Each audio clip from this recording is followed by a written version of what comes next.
సాంఘిక దురాచారాలను ప్రోత్సహించే బోధ అబద్ధపు బోధ. విపరీత వాదాలను ప్రోత్సహించేటువంటి బోధ అబద్ధపు బోధ. పారంపర్యాచారాలు, పితృపారంపర్యమైనటువంటి వ్యర్థ ప్రవర్తనను ప్రోత్సహించేటువంటి బోధ అబద్ధపు బోధ. వివాహం చేసుకుని విడాకులను ప్రోత్సహించి తిరిగి పునర్వివాహాన్ని ప్రోత్సహించేటువంటి బోధ అబద్ధపు బోధ.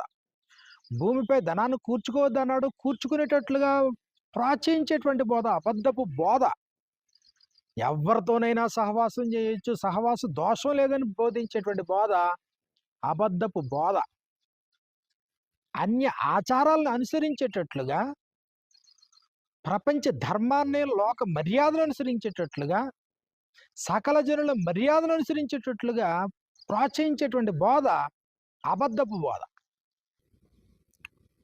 అబద్ధికులు, అబద్ధ బోధలు. అబద్ధం అంటే ఏంటి?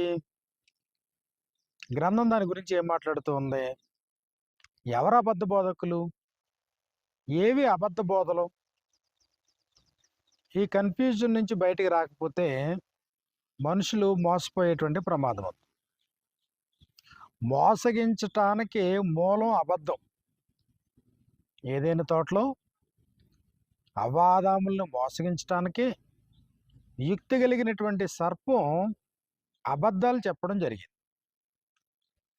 అబద్ధానికి ఒక వ్యక్తి కన్విన్స్ అయితే గ్యారంటీగా మోసపోతాడు. కాబట్టి అబద్ధ బోధల యొక్క ఉద్దేశం ఏంటంటే ఒక వ్యక్తిని మోసగించటం, సత్యం నుండి మళ్లించటం, దేవుని యొక్క మార్గము నుండి తప్పించటం. కాబట్టి బైబిల్ గ్రంథం అంటుంది, అబద్ధము అన్నప్పటికీ దేవుడు చెప్పినటువంటి సందేశానికి ఏదైనా కలపడం కానీ, ఏదైనా తీసివేయడం కానీ. సామెతల గ్రంథం 30వ అధ్యాయాన్ని మనం చూసినప్పుడు, దేవుని మాటలన్నీ పుటం పెట్టబడినవే, ఆయనను ఆశ్రయించు వారికి ఆయన కేడెము, ఆయన మాటలతో ఏమీ చేర్చకుము. 6వ వచనంలో మనకి ఈ ప్రకారంగా వ్రాయబడింది. సామెతల గ్రంథము 30వ అధ్యాయము 5, 6 వచనాల్లో దేవుని మాటలన్నీ పుటం పెట్టబడినవే, ఆయనను ఆశ్రయించే వారికి ఆయన కేడెము, ఆయన మాటలతో ఏమీ చేర్చకుము, ఆయన నిన్ను గద్దించునేమో, అప్పుడు నీవు అబద్ధికుడు వగదువు. ఎవరు అబద్ధికుడు? ఆయన మాటలకు ఏదైనా కలిపినవాడు అబద్ధికుడు. దానిలో నుండి ఏదైనా తీసివేసినటువంటి వాడు అబద్ధికుడు. కాబట్టి ఆజ్ఞాపించబడినటువంటి వాటిలో ఏది కలపడానికి కానీ, తీసివేయడానికి కానీ అధికారం లేకుండా మనకి గ్రంథం మనకి అనుగ్రహించబడింది. మత్తయి సువార్త 5వ అధ్యాయాన్ని మనం చూసినప్పుడు, మరి ఈయన ఆజ్ఞలలో ధర్మశాస్త్రంను గూర్చి మాట్లాడుతూ 19వ వచనం నుండి, కాబట్టి ఈ ఆజ్ఞలలో మిగులు అల్పమైన ఒకదానినైనను మీరి మనుషులకు అలాగు చేయబోధించువాడెవడో వాడు పరలోక రాజ్యంలో అల్పుడు అనబడును. అయితే వాటిని గైకొని బోధించువాడెవడో వాడు పరలోక రాజ్యంలో గొప్పవాడు అనబడును. ఈ ఆజ్ఞలలో మిగిలిన అల్పమైన ఒకదానినైనను మీరి బోధించటం. మీరి బోధిస్తున్నామంటే చెప్పబడిన దానికి కల్పితాలు, మీరటం, లేఖనముల యందు వ్రాసి ఉన్నటువంటి సంగతులను అతిక్రమించటం, అదే అబద్ధం.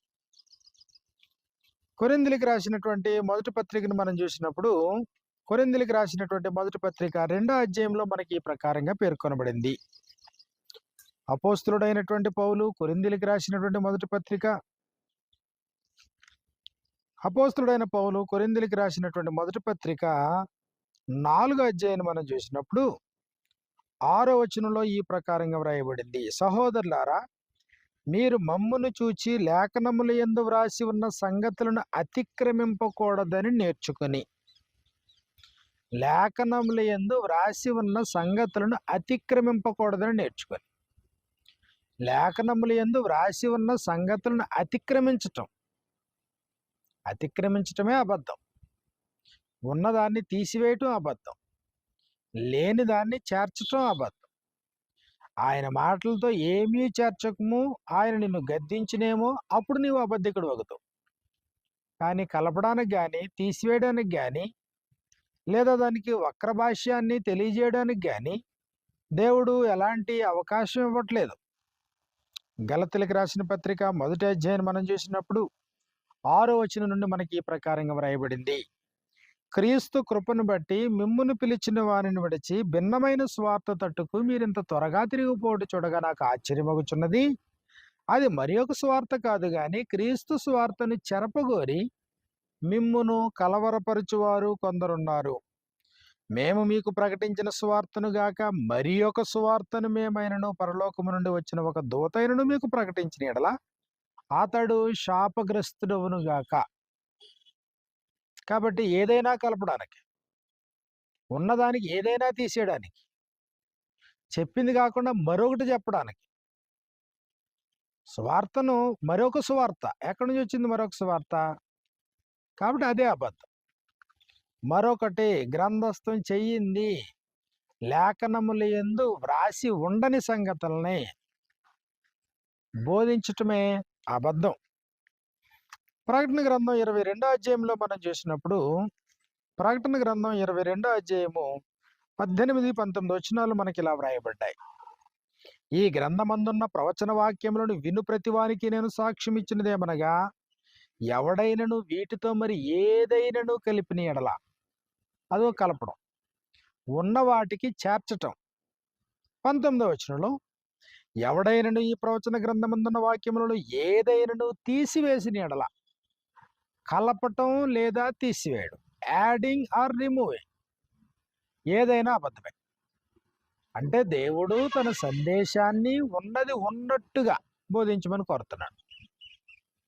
క్రీస్తు యేసునందు దేవుని ఎదుట బోధించాలని కోరుతున్నాడు.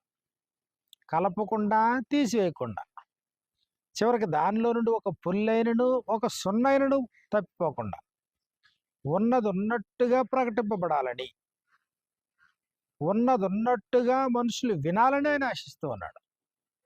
అందునిమిత్తమే లేఖనాల్ని పరిశీలించమన్నాడు. కారణం ఏంటంటే ఈ లేఖనాల్లోనే నిత్య జీవం ఉంది. లేఖనాలను పరిశీలించకపోతే ప్రమాదంలో పడతాం అనే సంగతిని మనం గుర్తించాలి.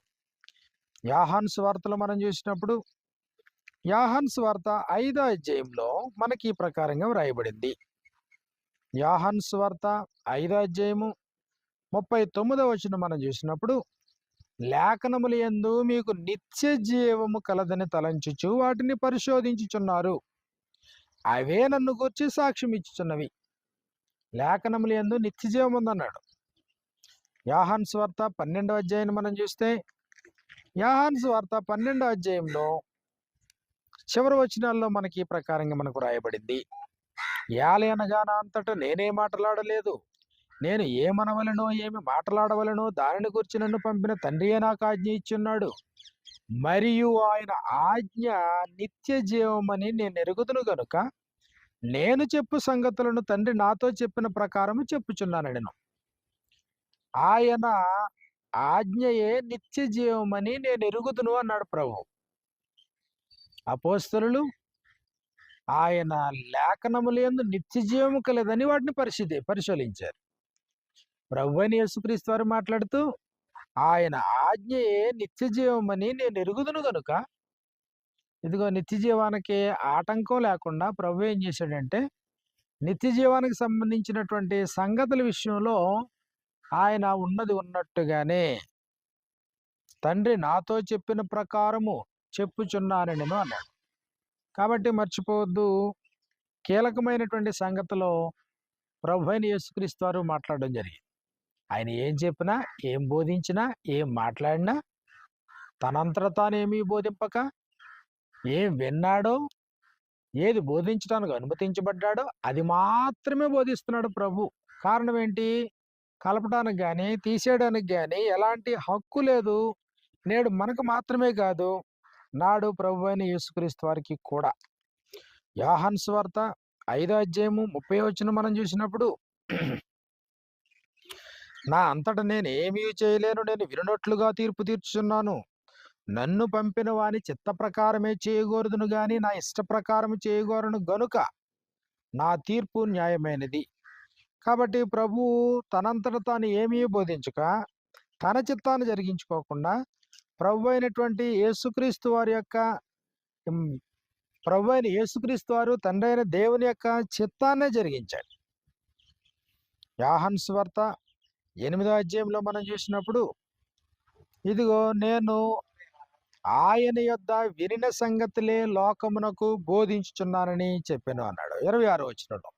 యోహాను సువార్త 8వ అధ్యాయం 26వ వచనంలో, మిమ్మును గూర్చి చెప్పుటకు తీర్పు తీర్చుటకు చాలా సంగతులు నాకు కలవు గాని నన్ను పంపినవాడు సత్యవంతుడు. నేను ఆయన యొద్ద వినిన సంగతులే లోకమునకు బోధించుచున్నాను అని చెప్పాను. ఎందుకు ప్రభు అయిన యేసుక్రీస్తు వారు అంత ఖచ్చితత్వంగా ఆయన ఏది విన్నాడో అదే బోధించటం, ఏది బోధించటానికి అనుమతించబడ్డాడో దాన్ని మాత్రమే ప్రకటించటానికి గల ఉద్దేశం ఏంటి? ప్రభు అయిన యేసుక్రీస్తు వారు ఈ లోకంలో చనిపోయి సమాజపడి తిరిగి లేచిన తర్వాత, ఆరోహణం అయిపోయిన తర్వాత, ఇదిగో అపోస్తలులు కూడా అదే ఖచ్చితత్వాన్ని పాటించారు. అదే ప్రకారంగా పరిశుద్ధాత్ముడు కూడా అదే ఖచ్చితత్వాన్ని పాటించాడు. ఎందుకు?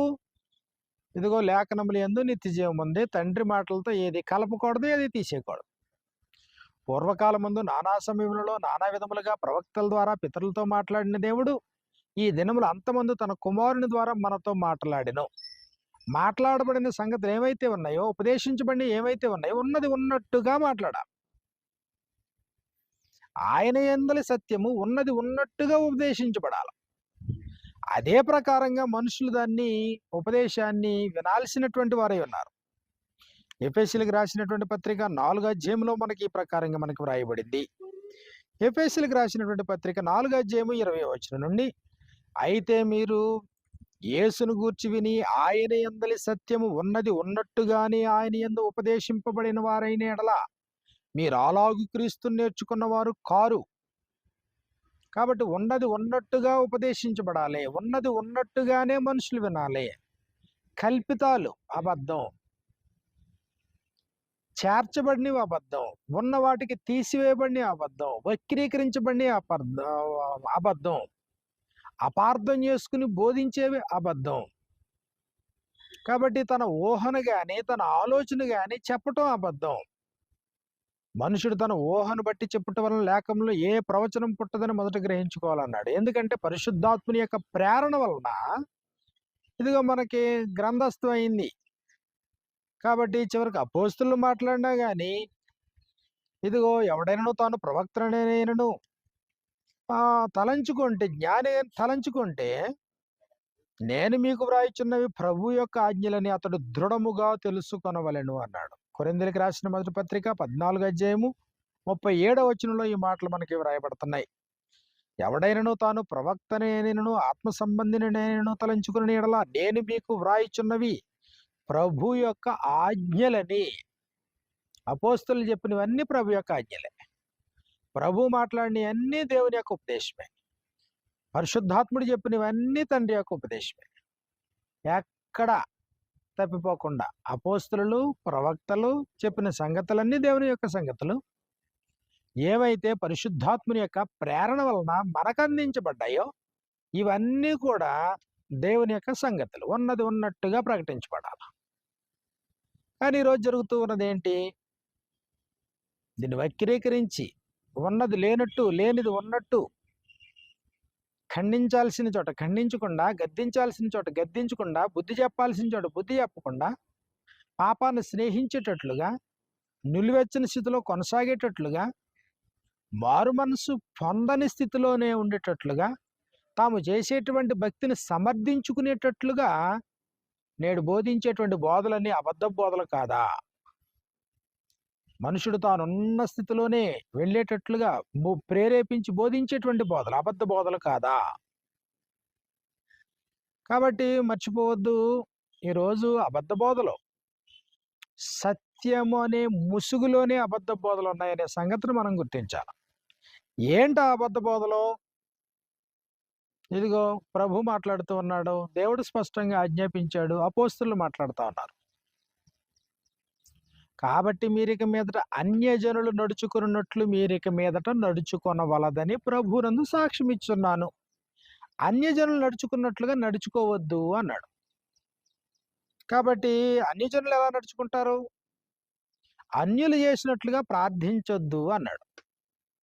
అంటే అన్యులు చేసినటువంటి ప్రార్థన చేయొద్దు, అన్యులు నడుచుకున్నట్లుగా నడుచుకోవద్దు. అన్యుల ఇష్టము జరిగించుచుండుటకు గతించిన కాలమే చాలు అన్నాడు. అంటే అన్యుల యొక్క ఇష్టాన్ని జరిగించొద్దు. అన్యులు ఎవరై అన్యులు? క్రైస్తవేతరులు అన్యులు.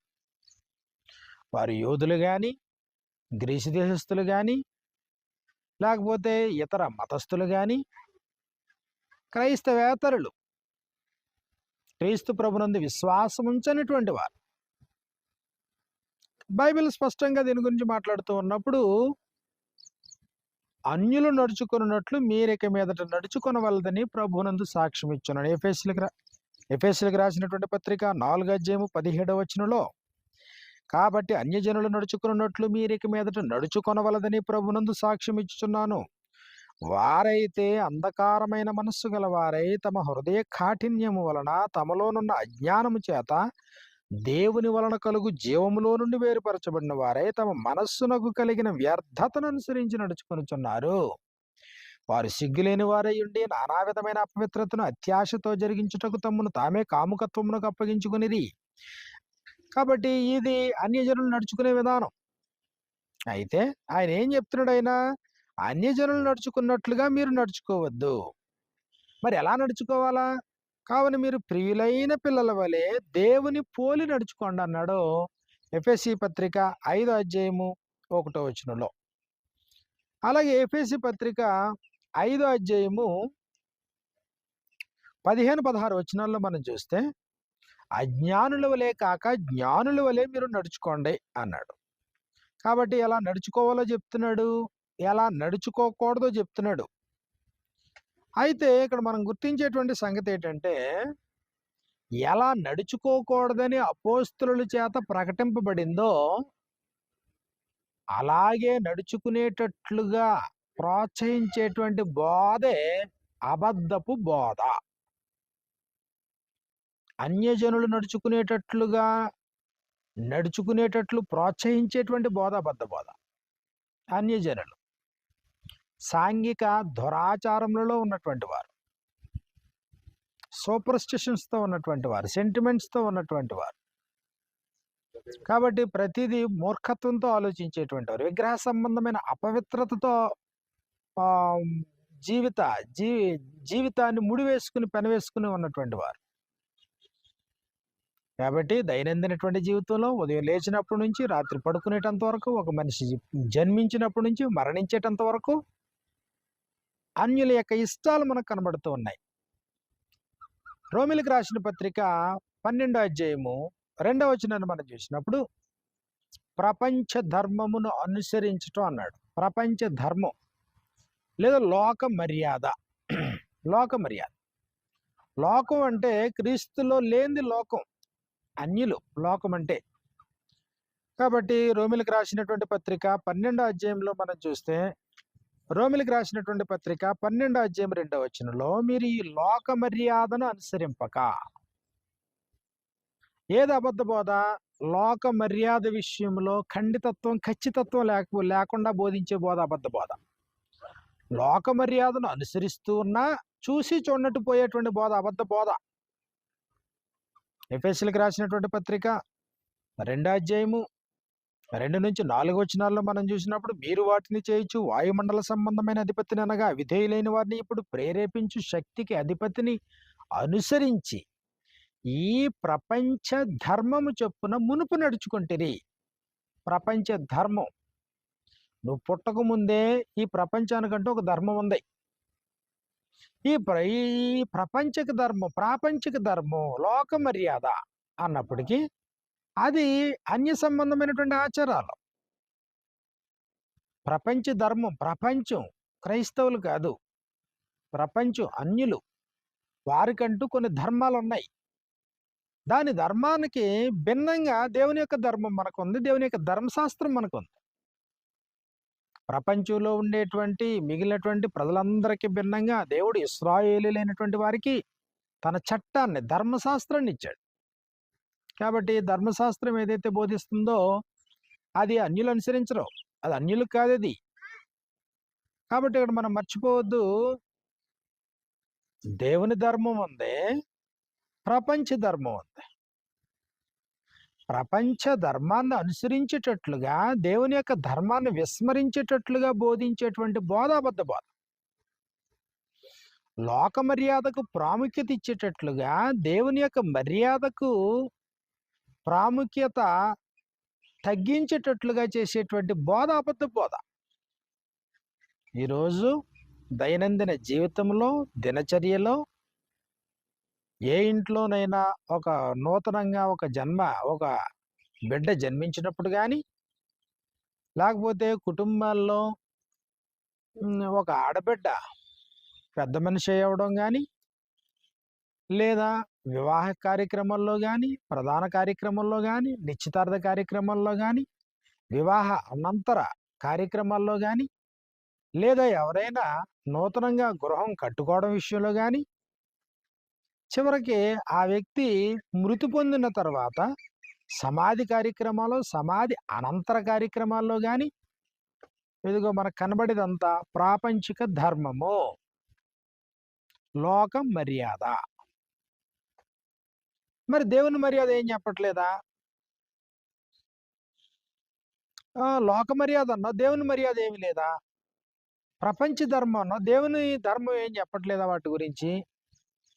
అన్యజనులు నడుచుకున్నట్లుగా మీరిక మీదట నడుచుకొనవలదు అన్నాడు. అన్యజనుల ఇష్టము జరిగించుచుండుటకు గతించిన కాలమే చాలును. అపరిమితమైన ఆ దుర్వ్యాపారమునందు తమతో మీరు పరిగెత్తొద్దు అనేటువంటి సంగతిలో పేతురు రాసినటువంటి పత్రిక మొదటి అధ్యాయం, పేతురు రాసినటువంటి మొదటి పత్రిక 4వ అధ్యాయంలో 3వ వచనం నుండి మనకి ఈ ప్రకారంగా వ్రాయబడింది.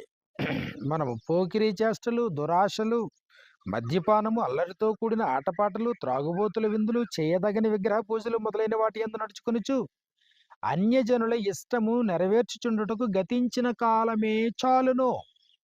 అపరిమితమైన ఆ దుర్వ్యాపారమునందు తమతో కూడా మీరు పరిగెత్తకపోయినందుకు వారు ఆశ్చర్యపడుచు మిమ్మును దూషించున్నారు. కాబట్టి అపరిమితమైనటువంటి దుర్వ్యాపారం అన్నాడు. వారైతే అంధకారమైన మనసు గల వారై తమ హృదయ కాఠిన్యం వలన తమలో నుండి అజ్ఞానం చేత దేవుని వల్ల కలుగు జీవంలో నుండి వేరుపరచబడిన వారై తమ మనస్సునకు కలిగిన వ్యర్థతను అనుసరించి నడుచుకొనుచున్నారు. వారు సిగ్గులేని వారై ఉండి నానా విధమైన అపవిత్రతను అత్యాశతో జరిగించుటకు తమ్మును తామే కాముకత్వమునకు అప్పగించుకొనిరి. ఇది అన్య జనాంగం యొక్క ఆచారం, అన్యుల యొక్క ఇష్టం, విగ్రహ సంబంధమైన అపవిత్రత.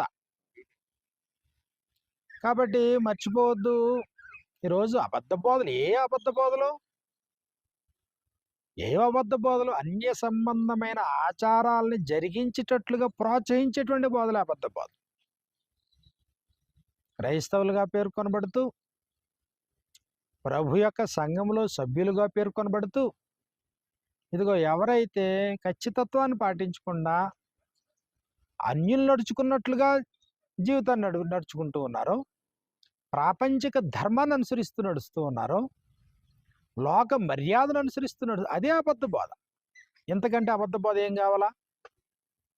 దేవుని యొక్క ఉగ్రత ఎవరి మీదకైతే కుమ్మరించబడుతుందని పరిశుద్ధాత్ముడు రోమిలకు రాసిన పత్రిక మొదటి అధ్యాయంలో చెప్పాడో, ఆ అన్యజనులు చేసేటువంటి యాక్టివిటీస్ క్రైస్తవుడు జరిగించటం అనేది, అలా జరిగించేటట్లుగా ప్రోత్సహించేటువంటి బోధ అబద్ధ బోధ కాకపోతే ఇంకేంటిది? కాబట్టి మర్చిపోవద్దు, అబద్ధపు బోధ, అన్య సంబంధమైనటువంటి ఆచారాలని ప్రోత్సహించటం అబద్ధ బోధ. కాబట్టి అన్య సంబంధమైనటువంటి ఆచారాలేంటి? దాన్ని దేశ సంస్కృతి అని మార్చొద్దు. దేశ సంస్కృతి వేరు, మత ఆచారం వేరు, కుల ఆచారం వేరు, పితృ పారంపర్యాచారం వేరు. పితృ పారంపర్యాచారం విషయమై దేవుని వాక్యమును బొత్తిగా నిరాకరించుదురు అన్నాడు ప్రభు. దేవుని యొక్క వాక్యమును మీరు నిరర్ధకము చేయుచున్నారు అన్నాడు. మీరు మీ పారంపర్యాచారముల విషయమే దేవుని యొక్క వాక్యమును నిరర్ధకము చేయుచున్నారు. వేషధారులారా, ఈ ప్రజలు తమ పెదవులతో నన్ను గణపరచుదురు గాని వారి హృదయం నాకు దూరముగా ఉన్న. మనుషులు కల్పించిన పద్ధతులు దైవోపదేశములను బోధించి నన్ను వ్యర్థముగా ఆరాధించున్నారు. కాబట్టి మనుషులు కల్పించిన ప్రాపంచిక ధర్మం, లోక మర్యాద, కాబట్టి ఇది అబద్ధపు బోధ అనే విషయాన్ని మనం గుర్తించాలి. మార్కు సువార్త 7వ అధ్యాయాన్ని మనం చూసినప్పుడు, మార్కు సువార్త 7వ అధ్యాయంలో పారంపర్యాచారముల నిమిత్తమై దేవుని యొక్క వాక్యమును బొత్తిగా నిరాకరించుదురు అన్నాడు. మార్కు సువార్త 7వ అధ్యాయము 8వ వచనంలో మనకి ఈ ప్రకారంగా వ్రాయబడింది, మీరు దేవుని ఆజ్ఞను విడిచిపెట్టి మనుషుల పారంపర్యాచారమును గైకొనుచున్నారు. దేవుని ఆజ్ఞను విడిచిపెట్టారు, మనుషుల పారంపర్యాచారాన్ని గైకొంటా ఉన్నారు. మరియు ఆయన మీరు మీ పారంపర్యాచారం గైకొనుటకు దేవుని ఆజ్ఞను బొత్తిగా నిరాకరించారు. పారంపర్యాలు గైకోవడానికి దేవుని యొక్క ఆజ్ఞను బొత్తిగా నిరాకరించారు. పారంపర్యాలు, క్రైస్తవుడు పారంపర్యాలను అనుసరించవచ్చా? పితృపారంపర్యమైన మీ వ్యర్థ ప్రవర్తనను విడిచిపెట్టినట్లుగా వెండి బంగారముల వంటి క్షయవస్తువుల చేత మీరు విమోచింపబడలేదు, కానీ అమూల్యమైన రక్తం చేత, అనగా నిర్దోషమును నిష్కళంకమునకు గొర్రెపిల్ల వంటి క్రీస్తు రక్తం చేత విమోచింపబడుతారని మీరు ఎరుగుదురు కదా. ఆయన జగత్తు పునాది వేయబడక మునిపే నియమింపబడిను గాని. కాబట్టి పితృపారంపర్యమైన వ్యర్థ ప్రవర్తనను విడిచిపెట్టినట్లుగా ప్రభు ఈ లోకానికి రావడం, ఆయన నీ కొరకు నా కొరకు మరణించడం జరిగింది. కాబట్టి ఇది ఎంత భాగ్యం, ఎంత ధన్యత ఇది. పితృపారంపర్యమైన వ్యర్థ ప్రవర్తనను విడిచిపెట్టాలి అనేది అపోస్తుల యొక్క బోధ అయితే, పితృపారంపర్యమైన వ్యర్థ ప్రవర్తనను సపోర్ట్ చేస్తూ బోధించేటువంటి బోధలు, వాటిని ఖండించిన బోధలు, గద్దించిన బోధలు, బుద్ధి చెప్పని బోధలు, అదే హితబోధ కాంది, అదే అబద్ధ బోధ.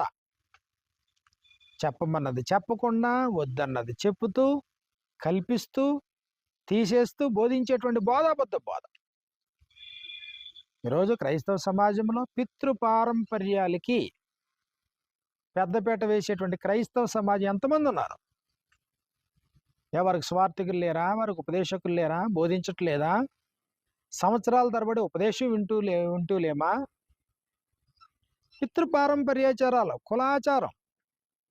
కులాలు, కాబట్టి వివిధ రకాలైనటువంటి కులాలుగా మనుషులు శాఖోపశాఖలుగా విడిపోయి, ఇదిగో నేటికి కులాన్ని సపోర్ట్ చేస్తూ, ఈ ప్రాపంచిక ధర్మంలో కులానికి ప్రాధాన్యత ఇస్తూ బ్రతికేటువంటి క్రైస్తవ సమాజమా, మీకు ఉపదేశించేటువంటి ఉపదేశకులు ఎలాంటి వాళ్ళు? మీకు ఉపదేశించేటువంటి ఉపదేశకులు కుల సంబంధమైనటువంటి ఆచారాలను దాటిన వారేనా? కాబట్టి వక్రీకరించటం, వాక్యాన్ని, దేవుని యొక్క వాక్యాన్ని ఉన్నది ఉన్నట్లుగా ప్రకటించకపోవడం, అదే అబద్ధ బోధ.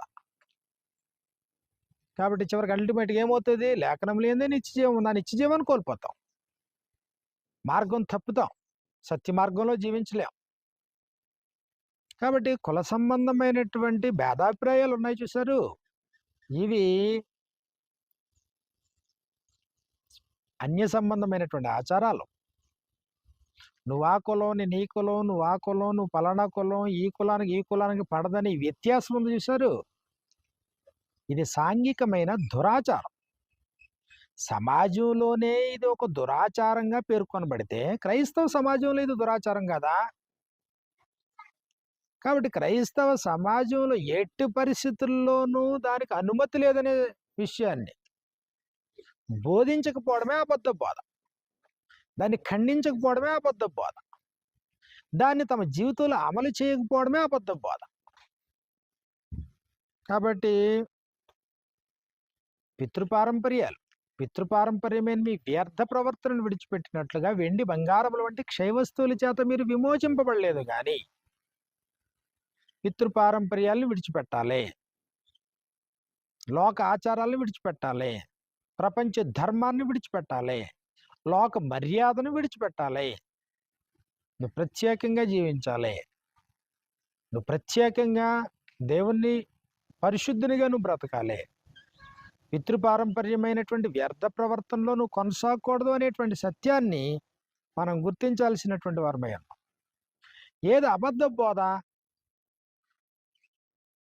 సహవాస దోషం, సహవాసాన్ని గూర్చి ఖచ్చితంగా గ్రంథం మాట్లాడుతూ ఉన్నప్పుడు ఎవరితో సహవాసం చేయాలో, ఎవరితో సహవాసం చేయకూడదని పరిశుద్ధాత్ముని ద్వారా దేవుడు ఆజ్ఞాపించాడో దాన్ని ఉదాసీనంగా లైట్గా తీసుకోవడం, ఇదే అబద్ధ బోధ.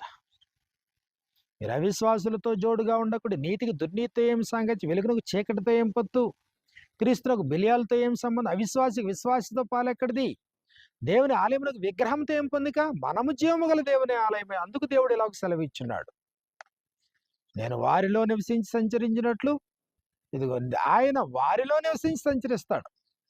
కాబట్టి క్రైస్తవ సమాజమా, నీ సహవాసం ఎవరితో? ఇప్పుడైతే సహోదరుడు అనబడిన వాడు ఎవడైనను, ఇదిగో సహోదరుడు అనబడిన వాడు ఎవడైనా పాపంలో కొనసాగితే అలాంటి వాడితో సహవాసం చేయొద్దు. ఇది బైబిల్ చెప్పేటువంటి సత్యమై ఉంది. మరి అబద్ధ బోధ ఏంటి? ఎవరితోనైనా సహవాసం చేయి, వాడు దుష్టుడైనా, దొంగ అయినా, దోచుకునేవాడైనా, వ్యభిచారైనా, దొంగ అయినా, ఎవరితో అయినా సహవాసం చేయొచ్చు. లోబుతో సహవాసం చేయొచ్చు, ధనాపేక్షకులతో సహవాసం చేయొచ్చు, దోచుకునేవాడితో సహవాసం చేయొచ్చు, ఈ భూమి మీద ధనాన్ని కూర్చుకునేవాడితో సహవాసం చేయొచ్చు. కాబట్టి క్రీస్తు సంఘం అన్నంత మాత్రాన, సహోదరుడని పిలువబడినంత మాత్రాన అందరితో సహవాసం చేయొచ్చా? బైబిల్ గ్రంథం ఏమి సెలవిస్తూ ఉంది? అవిశ్వాసులతో జోడుగా ఉండకుడి. కొరింథీయులకు రాసిన 2వ పత్రిక 6వ అధ్యాయము 14వ వచనం నుండి మనకి ఈ సంగతులు మనకు కనబడుతూ ఉన్నాయి. అదే ప్రకారంగా ఎఫెసీయులకు రాసినటువంటి పత్రికలో మనం చూసినప్పుడు, ఎఫెసీయులకు రాసినటువంటి పత్రిక 5వ అధ్యాయంలో, ఎఫెసీయులకు రాసినటువంటి పత్రిక 5వ అధ్యాయంలో మనం చూసినప్పుడు 4వ వచనం నుండి, కృతజ్ఞతావచనమే మీరు ఉచ్చరింపవలను గాని మీరు బూతులైనను, పోకిన మాటలైనను, సరసోక్తులైన ఉచ్చరింపకూడదు, ఇవి మీకు తగవు. వ్యభిచారి అయినను, అపవిత్రుడైనను, విగ్రహారాధికుడై ఉన్న లోబి అయినను క్రీస్తు యొక్కయు దేవుని యొక్కయు రాజ్యంలో హక్కుదారుడు కాడని సంగతి మీకు నిశ్చయముగా తెలియను. వ్యర్థమైన మాటల వలన ఎవడునూ మిమ్మును మోసపరచనీయకుడు. అట్టి క్రియల వలన దేవుని ఉగ్రత అవిధేయులైన వారి మీదకి వచ్చును. గనుక మీరు అట్టి వారితో పాలివారై ఉండకుడి. ఒకప్పుడు మీరు చీకటిగా ఉన్నారు, ఇప్పుడైతే క్రీస్తు యేసునందు మీరు వెలుగై ఉన్నారు. వెలుగు ఫలము సమస్త విధములైన మంచితనము, నీతి, సత్యమును వాటిలో కనబడుచున్నది. గనుక ప్రభువుకి ఏది ప్రీతికరమైనదో దాన్ని పరీక్షించి వెలుగు సంబంధుల వలె నడుచుకునుడి. నిష్ఫలమైన అంధకార క్రియల్లో పాలివారై ఉండక వాటిని ఖండించుడి. ఈరోజు పాస్టర్స్ ఫెలోషిప్లు కానీ, స్వార్థికుల సహవాస కూడికలు కానీ, లేకపోతే జిల్లా స్థాయిలో, మండల స్థాయిలో, గ్రామ స్థాయిలో, లేదా రాష్ట్ర స్థాయిలో, దేశ స్థాయిలో స్వార్థ కూడికలు కానీ ఏం జరుగుతూ ఉంది? కాబట్టి స్వార్థికులు అనబడిన వారందరూ స్వార్థికులు అనేటువంటి పేరు మీద అందరూ కలుసుకోవడం న్యాయసమ్మతమేనా? అట్టి వారితో మీరు పాలివారై ఉండొద్దు. నువ్వు పాలివారై ఉండాలి అనంటే నువ్వు పరిశీలన చేయాలా. ఎవరితో పడితే వారితో పాలివారై ఉండడానికి అపోస్తలులు పర్మిషన్ ఇవ్వలేదు. కాబట్టి నిష్ఫలమైన అంధకార క్రియలలో కొనసాగేటువంటి వాడితో యథార్థపరుడు ఎలా పాలివాడై ఉంటాడో, ఎలా కలిసి ఉంటాడో, ఎలా కలిసి భుజిస్తాడో? కాబట్టి ఈ ఖండితం లేనటువంటి బోధ అబద్ధ బోధ.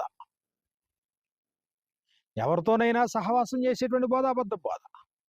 నువ్వు క్రైస్తవుడి, ప్రత్యేకించబడినవాడు, పరిశుద్ధపరచబడినవాడు, ఆయన నీలో నివసిస్తాడు. ఆయన నీలో నివసించాలంటే దానికి యోగ్యంగానే ఉండాలి అన్నాడు. కొరింథీయులకు రాసిన మొదటి పత్రిక 6వ అధ్యాయము 18వ వచనం మనం చూసినప్పుడు, నేను వారిలో నివసించి సంచరింతును, నేను వారికి దేవుడినై యుందును, వారు నా ప్రజలై యుందురు, కావున మీరు వారి మధ్య నుండి బయలువెడలి ప్రత్యేకముగా ఉండుడి, అపవిత్రమైన దాన్ని ముట్టకుడని ప్రభువు చెప్పుచున్నాడు. మరియు నేను మిమ్మల్ని చేర్చుకుందును, మీకు తండ్రినై యుందును, మీరు నా కుమారులు కుమార్తెలై యుందురని సర్వశక్తి గల ప్రభువు చెప్పుచున్నాడు. ఎవరితో పడితే వాళ్ళతో సహవాసమా? అవిశ్వాసులతో జోడుగా ఉండడమా? నీతి వెళ్ళి దుర్నీతితో కలుసుకోవడమా? వెలుగెళ్ళి చీకటితో పొత్తు పెట్టుకోవడమా? క్రీస్తు ప్రభు వెళ్ళి బెలియాలతో సహవాసం చేయడమా? ఏం బోధించేటువంటి బోధ అది? దీనికంటే అబద్ధ బోధ ఏనందా? ఎవరితోనైనా సహవాసం చేయాలని ఎవరు నేర్పించినటువంటి బోధ ఇది? ఎవరు నేర్పించినటువంటి బోధ? కొరింథీయులకు రాసినటువంటి పత్రికలో మనం చూసినప్పుడు, కొరింథీయులకు రాసినటువంటి మొదటి పత్రిక 5వ అధ్యాయంలో 5వ అధ్యాయం 9వ వచనం నుండి మనకి ఈ ప్రకారంగా మనకు రాయబడింది. జారులతో సాంగత్యం చేయవద్దని నా పత్రికలో మీకు వ్రాసి ఉంటుంది. అయితే ఈ లోకపు జారులతోనైనను, లోభులతోనైనను, దోచుకుని వారితోనైనను, విగ్రహారాధికులతోనైనను ఏమాత్రము సాంగత్యము చేయవద్దని కాదు. అలాగైతే మీరు లోకంలో నుండి వెళ్ళిపోవలసి వచ్చింది కదా. సాంగత్యం చెయ్యొద్దు ఎవరితో? లోకంలో ఉన్నటువంటి వారితో గురించి మాట్లాడతలేదు. 11వ వచనం, ఇప్పుడైతే సహోదరుడు అనబడిన వాడు ఎవడైనను జారుడు గాని, లోభి గాని, విగ్రహారాధికుడు గాని, తిట్టుబోతు గాని, త్రాగుబోతు గాని, దోచుకునివాడు గాని అయున్న ఎడల అట్టి వానితో సాంగత్యం చేయకూడదు, భుజింపరకూడదని మీకు వ్రాయిచున్నాను. అట్టి వానితో సాంగత్యం చేయకూడదు. ప్రభు సంఘమే అంటూ ఇలాంటి కార్యాల్లో కొనసాగేటువంటి వానితో ఎలా సాంగత్యం చేస్తాం? క్రీస్తు సంఘం అనే నామకరణం పేరట అందరినీ తీసుకొచ్చి ఒక గొడుగు కింద ఎలా పెడతావు? పరిశీలించాల్సిన అవసరం లేదా? ప్రవర్తనను గమనించాల్సినటువంటి అవసరం లేదా? దోచుకుని వారితో ఎలా సాంగత్యం చేస్తావు? దొంగలతో ఎలా సాంగత్యం చేస్తావు? వ్యభిచారులతో ఎలా సాంగత్యం చేస్తావు? దుష్టులతో ఎలా సాంగత్యం చేస్తావు? పాపంలో కొనసాగేటువంటి వాడితో ఎలా సాంగత్యం చేస్తావు? కలిసి ఎలా భుజిస్తావు?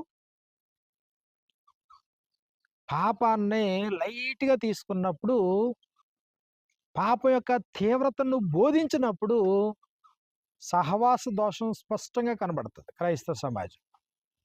ఇది అబద్ధపు బోధ. అపోస్తలులు బోధించినటువంటి బోధకు భిన్నమైనటువంటి బోధ, కల్పించబడిన బోధ. క్రీస్తు సంఘం అని చెప్పుకున్నంత మాత్రాన ఎవరితోనైనా సహవాసం చేయొచ్చు. ఎవరు చెప్పారు? దేనికి చెప్పారు? మర్చిపోవద్దు, అబద్ధ బోధలన్నీ స్వార్థ ప్రయోజనాల నుంచి పుట్టినాయి. అబద్ధపు బోధలన్నీ ధనాపేక్షలో నుంచి పుట్టినాయి. అబద్ధపు బోధలన్నీ తమ స్వకీయ మహిమ కొరకు పుట్టినాయి. కాబట్టి అందరితో సహవాసం చేయొచ్చా? సహవాసాన్ని గురించి ప్రభు ఏం మాట్లాడలేదా? సహవాసాన్ని గురించి అపోస్తులు ఏం మాట్లాడతలేదా? సహవాసాన్ని గురించి గ్రంథస్థం చేయబడలేదా? కాబట్టి ఖచ్చితంగా అపోస్తలులు మాట్లాడుతూ ఉన్నారు, మేము రాసిన సంగతులు ఎవడైనా అతిక్రమిస్తే అలాంటి వాడితో సహవాసం చెయ్యొద్దు అని అపోస్తలులు మాట్లాడిన సందర్భం మనం చూస్తాం. తెస్సలోనికీయులకు రాసినటువంటి పత్రిక 2వ అధ్యాయం 15వ వచనంలో మనకి ఈ ప్రకారంగా మనకు వ్రాయబడింది. తెస్సలోనికీయులకు రాసిన 2వ పత్రిక 2వ అధ్యాయం 15వ వచనంలో, కాబట్టి సహోదరులారా, నిలకడగా ఉండి మా నోటి మాట వలనైనను మా పత్రిక వలనైనను మీకు బోధింపబడిన విధులను చేపట్టుడి. మా నోటి మాట వలన గాని మా పత్రిక వలన గాని మీకు బోధింపబడిన విధులను మీరు చేపట్టండి. 3వ అధ్యాయం 6వ వచనంలో, సహోదరులారా, మా వలన పొందిన బోధన ప్రకారం కాక అక్రమముగా నడుచుకుని ప్రతి సహోదరుని యొద్ద నుండి తొలగిపోవాలని మన ప్రభు అయిన యేసుక్రీస్తు పేరట మీకు ఆజ్ఞాపించుచున్నాము. ప్రభు అయిన యేసుక్రీస్తు పేరట ఇది ఆజ్ఞ అన్నారు. ఏంటి ఆజ్ఞ?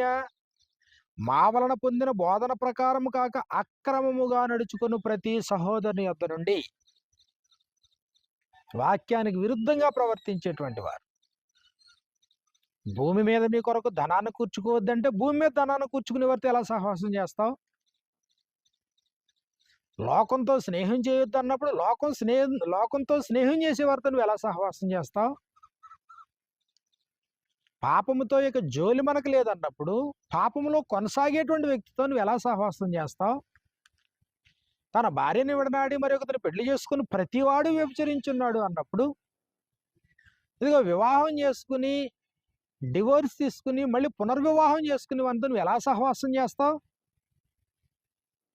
కాబట్టి దొంగను చూచి వానితో నువ్వు సహవాసం చేస్తున్నావు, వ్యభిచారితో నువ్వు సహవాసం చేస్తున్నావు, దోచుకునే వారితో నువ్వు సహవాసం చేస్తున్నావు, ధనాపేక్షకులతో నువ్వు సహవాసం చేస్తున్నావు. మరి ఇలాగ ప్రోత్సహించేటువంటి బోధ అబద్ధ బోధ కాదా? కీర్తనల గ్రంథము 50వ కీర్తనలో మనకి ఈ ప్రకారంగా మనకి వ్రాయబడింది. కీర్తనల గ్రంథము 50వ కీర్తన 16వ వచనం నుండి, భక్తిహీనులతో దేవుడిట్లు సెలవిచ్చుచున్నాడు, నా కట్టడలు వివరించుటకు నీకేం పని? నా నిబంధన నీ నోట వచించదవేమి? దిద్దుబాటు నీకు అసహ్యము కదా. నీవు నా మాటను వెనుకకు త్రోసివేసేవు. నీ దొంగను చూచినప్పుడు వానితో ఏకీభవించదవు. దొంగను చూసినప్పుడు ఏకీభవించాలా, తిరస్కరించాలా? ఆ తర్వాత రెండోది చెప్పాడు, వ్యభిచారులతో నీవు సాంగత్యం చేసేదవు. వ్యభిచారులతో సాంగత్యం చేయమన్నాడా, వ్యభిచారులు డిస్ఫెలోషిప్ చేయమన్నాడా? ఆ మూడోది, నీ నాలుక కపటం కల్పించున్నది. నీవు కూర్చుండి నీ సహోదరు మీద కొండెములు చెప్పుచున్నావు, నీ తల్లి కుమారుని మీద అపనిందలు మోపుచున్నావు. ఇట్టి పనులు నీవు చేసినను నేను మౌని అయి ఉంటిని, అందుకు నేను కేవలం నీ వంటి వాడనని నీవు అనుకుంటివి.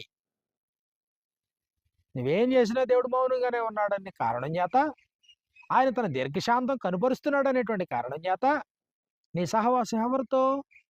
సహవాస దోషంలోనూ కొనసాగుతూ, సహవాస దోషం యొక్క ప్రాముఖ్యతను చెప్పకుండా ఉంటే నువ్వు అబద్ధికుడు కాదా? అబద్ధ బోధ కాదా అది? అబద్ధ బోధ కాదా? కాబట్టి అపోస్తలుల బోధకు ఎవడైనా భిన్నంగా ప్రవర్తిస్తే, అసలు ప్రభు సంఘంలో అపోస్తలుల బోధకు భిన్నంగానే ప్రవర్తించట్లేదంటావా?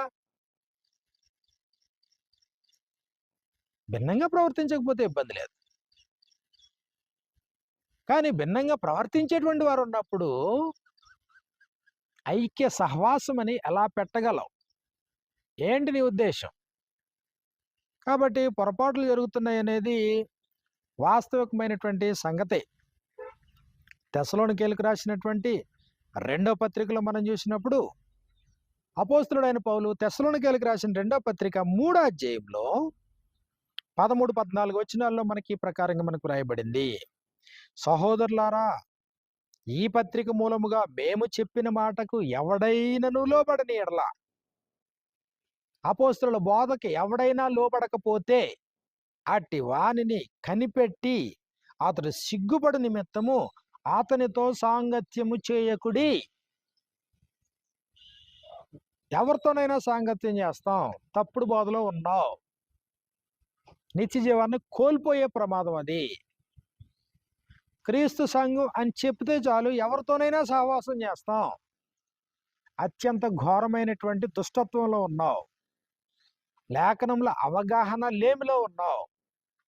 బైబిల్ గ్రంథం అలా చెప్పలేదు, అపోస్తలులు అలా మాట్లాడలేదు, ప్రభు అలా ఉపదేశించలేదు, ఆయా సంఘాలకి పత్రికలు అలా మనకు రాయబడలేదు.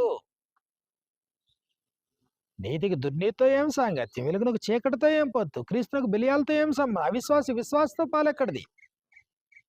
మనము జీవము గల దేవుని ఆలయం, ప్రత్యేకించబడిన వారు, పరిశుద్ధపరచబడిన వారు.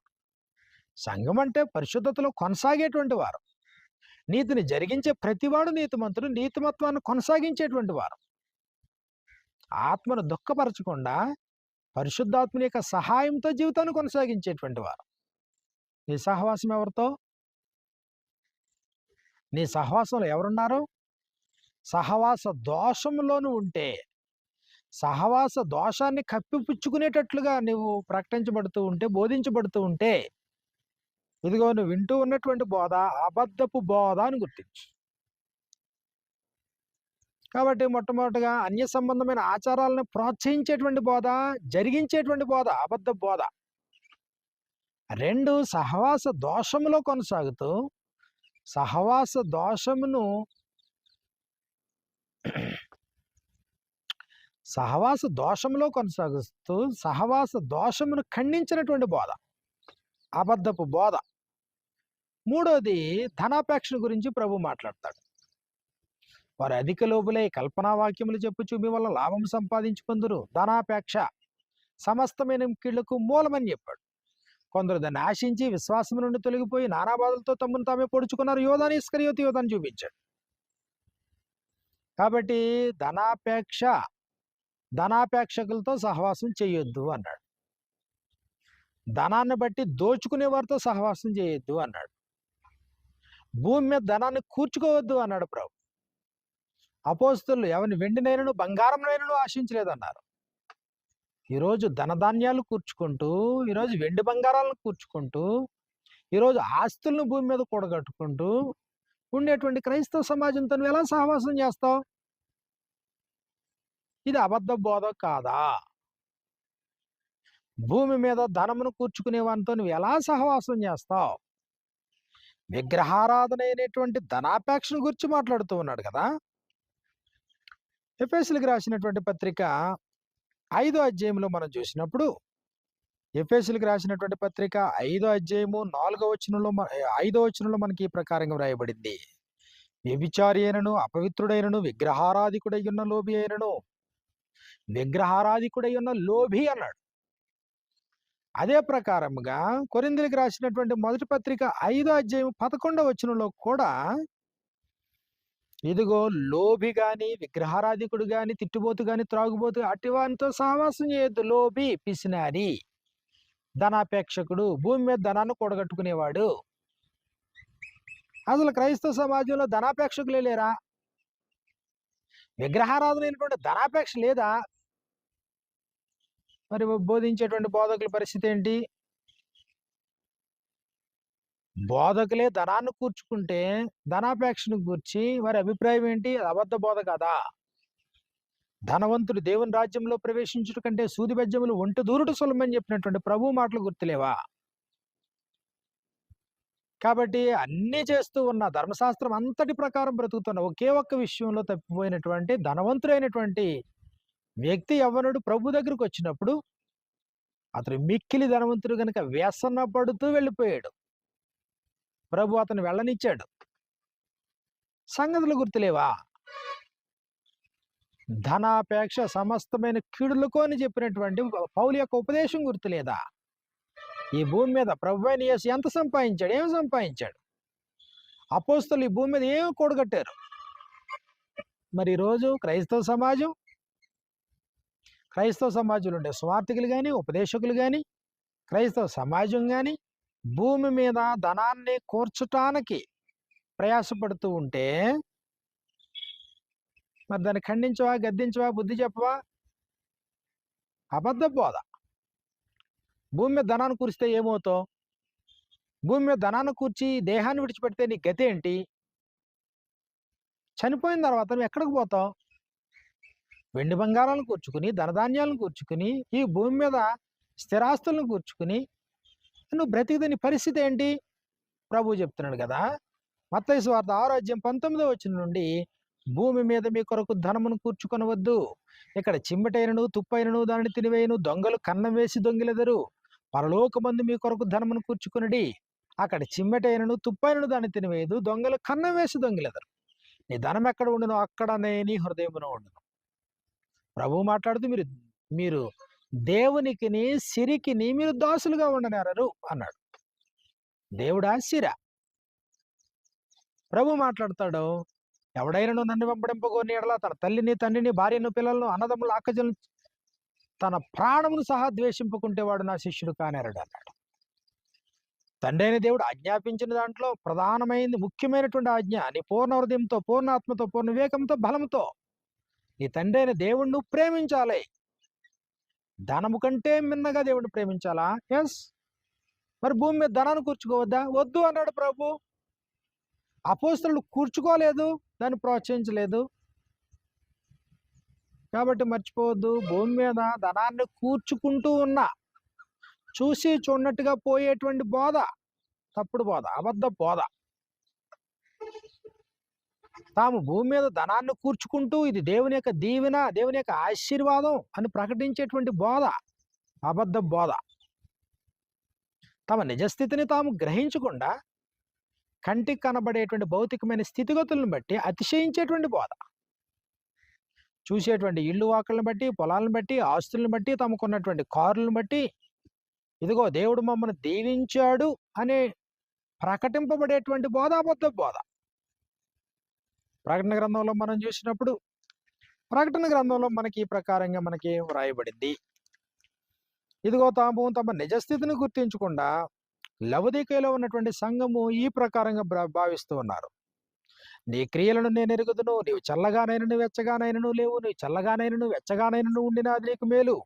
నీ వెచ్చగానైనను చల్లగానైనను ఉండక నులివెచ్చనిగా ఉన్నావు గనుక నేను నిన్ను నా నోట నుండి ఉమ్మివేయనుద్దేశించి ఉన్నాను. నీవు దౌర్భాగ్యుడవు, ఇది నీ నిజస్థితి.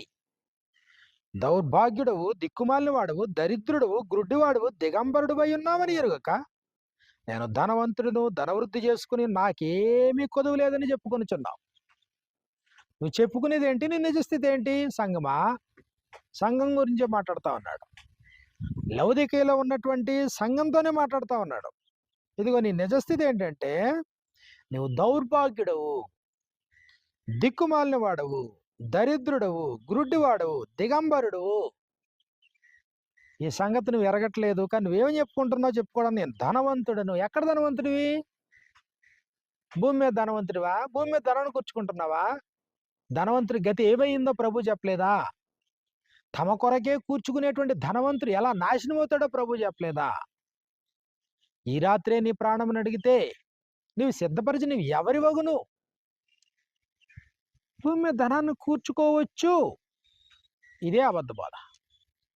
భూమి మీద ధనాన్ని కూర్చుకోవడం దేవుడిచ్చేటువంటి అభివృద్ధి, ఇదే అబద్ధ బోధ.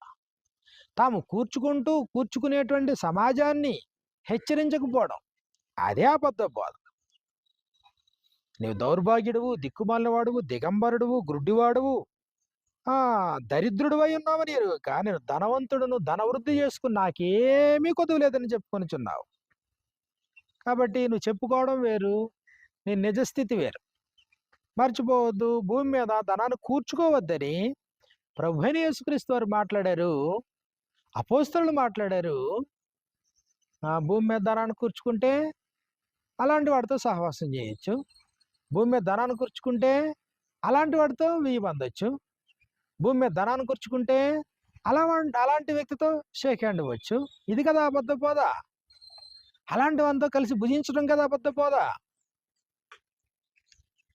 ఇదిగో అపోస్తలుల బోధకు భిన్నంగా ఎవడైనా నడుచుకుంటుంటే అలాంటి వాడితో సాంగత్యం చేయొద్దు అన్నాడు కదా. అలా చేసేటట్లుగా ప్రోత్సహించేది కదా అబద్ధ బోధ. కాబట్టి మర్చిపోవద్దు, స్వార్థికుడు అన్నప్పటికీ వాదాలు పెట్టుకోవద్దు అన్నాడు. విపరీత వాదములకు దూరముగా ఉండు అన్నాడు. ఏది అబద్ధ బోధ? వాదించు, ఓడించు, అదే అబద్ధ బోధ. విపరీత వాదాలు పెట్టుకోవడం, అది అబద్ధ బోధ. తిమోతికి రాసినటువంటి 2వ పత్రిక 2వ అధ్యాయంలో మనం చూసినప్పుడు, తిమోతికి రాసినటువంటి 2వ పత్రిక 2వ అధ్యాయంలో 14వ వచనం నుండి మనకి ఈ ప్రకారంగా వ్రాయబడింది. వినువారిని చెరుపుటకే గాని మరి దేనికి నీ పనికిరాని మాటలను గూర్చి వాదము పెట్టుకొనవద్దని ప్రభు ఎదుట వారికి సాక్ష్యం ఇచ్చుచు ఈ సంగతులు వారికి జ్ఞాపకం చేయము అన్నాడు. సువార్థికుడు అంటే ప్రాథమికంగా వాదములకు దూరంగా ఉండేటువంటి వాడు, విపరీత వాదములకు దూరముగా ఉండేటువంటి వాడు. అయితే దేవుని ఎదుటి యోగ్యునిగా, సిగ్గుపడనక్కరలేని పనివానిగా, సత్యవాక్యమును సరిగా ఉపదేశించువానిగా నిన్ను నీవే దేవునికి కనపరుచుకున్నటకు జాగ్రత్త పడుము. అపవిత్రమైన వట్టి మాటలకు విముఖుడు అట్టి మాట్లాడేవారు మరీ ఎక్కువగా భక్తిహీనులగుదురు కదా. తిమోతికి రాసిన మొదటి పత్రిక 6వ అధ్యాయము 20వ వచనంలో మనం చూసినప్పుడు, ఓ తిమోతి, నీకు అప్పగింపబడిన దాన్ని కాపాడి అపవిత్రమైన వట్టి మాటలకు, జ్ఞానమని అబద్ధముగా చెప్పబడిన విపరీత వాదములకు దూరముగా ఉండు. కాబట్టి వాదములకు, విపరీత వాదములకు దూరముగా ఉండు అనేది ఇదిగో అపోస్తలులు యవనస్తులైనటువంటి స్వార్థికుడికి బోధిస్తూ ఉంటే, వాదించు, ఓడించు అనేది అబద్ధ బోధ. విపరీత వాదములు పెట్టుకో అనేది అబద్ధ బోధ. ఇదిగో దీని పేరట అనేకమైన కార్యక్రమాలు జరుగుతూ ఉన్నాయి. వాదించటానికి, లేకపోతే సోషల్ మీడియాని వేదికగా చేసుకోవడానికి, ఇతరులను కించపరచడానికి, ఇతరులను అవమానించడానికి, గెలుపు ఓటములే ప్రధాన లక్ష్యంగా ముందు కొనసాగదా. స్వార్థికుడి పని కాదు అది. వాదించటం స్వార్థికుడి పని కాదు, ఓడించటం స్వార్థికుడి పని కాదు, విపరీత వాదాలు పెట్టుకోవడం స్వార్థికుడి పని కాదు. దీన్ని ప్రోత్సహించేది అబద్ధపు బోధ. సత్యాన్ని ప్రకటించన్నాడు, స్వార్థికుని పని చేయన్నాడు. సత్యవాక్యమును సరిగా విభజించు అన్నాడు. సంపూర్ణ దీర్ఘశాంతముతో ఉపదేశించు అన్నాడు. కాబట్టి ఖండించు, గద్దించు, బుద్ధి చెప్పు అన్నాడే గాని వాదాలు పెట్టుకో, విపరీత వాదాలు పెట్టుకో అని చెప్పట్లేదైనా. రోమిలికి రాసిన పత్రిక 14 అధ్యాయం 1 వచనాన్ని మనం చూసినప్పుడు విశ్వాస విషయంలో బలహీనుడు ఉంటాడు. విశ్వాస విషయమే బలహీనుడైన వారిని చేర్చుకున్నాడు. అయినను సంశయములను తీర్చుటకు వాదములు పెట్టుకొనవద్దు. డౌట్లు ఉన్నంత మాత్రాన, సందేహాలు ఉన్నంత మాత్రాన వాదించొద్దు. వాదించటం అబద్ధపు బోధ. ఎంతటి వారైనా వాదించటం అబద్ధపు బోధను గుర్తించు. సంశయములను తీర్చుటకు వాదములు పెట్టుకొనవద్దు. ఎందుకంటే విశ్వాస విషయంలో బలహీనుడైన వారిని చేర్చుకో. కాబట్టి మర్చిపోవద్దు. ఇలాంటి అనేకమైనటువంటి కార్యక్రమాలు మర్చిపోవద్దు. అబద్ధపు బోధలో ఉంటే అట్టి వారిలో నుండి తొలగిపోండి. సత్యానికి చెవినివ్వండి. శాశ్వతమైన నిత్యత్వానికి ఇదిగో మార్గం సుగమం చేసుకుని ఆ మార్గంలో ముందు కొనసాగాలని మీరు ప్రతి వారిని ప్రేమతో కోరుకుంటూ ఇంతటితో ఈ మాటలు ముగిస్తూ ఉన్నాను. ఏ సందేహాలు ఉన్నాయా కామెంట్ బాక్స్లో తప్పనిసరిగా మీరు కామెంట్ చేయాలని ప్రేమతో ఆహ్వానిస్తూ ఉన్నాను. అందరికీ హృదయపూర్వకమైన వందనాలు.